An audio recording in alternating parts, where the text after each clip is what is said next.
Amerika Birləşmiş Ştatları prezidenti Donald Trump da NATO'nun Ankara sammitində müzakirə olunacaq əsas məsələlərdən danışıb. Trump Ağ Evdə növbəti dəfə mətbuat qarşısına çıxıb. Ətraflı məlumatı Vaşinqtondan xüsusi müxbirimiz Nemət Tahiroğlu çatdıracaq bizə. Nemət, sizi də salamlayırıq. Buyurun, eşidirik sizi.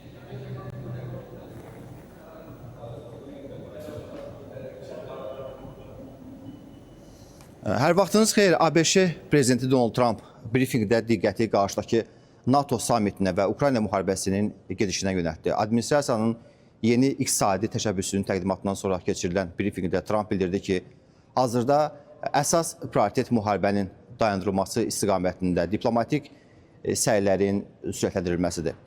Onun sözlərinə görə cəhbə xəttində uzun müddətli ciddi dəyişiklik baş vermir və bu vəziyyət münaqişənin siyasi yolla həlli üçün imkan yaradır.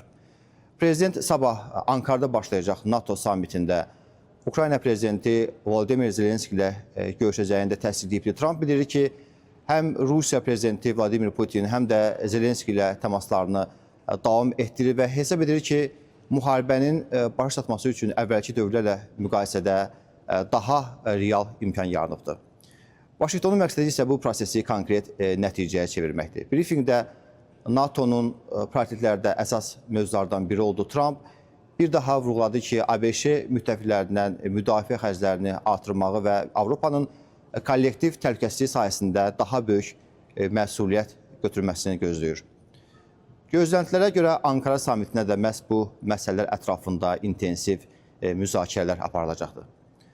Vaşinqtondan bu saata çatdıracağım son məlumatlar bunlar idi. Sağ olun. Ətraflı məlumat üçün təşəkkür edirik, Nemət.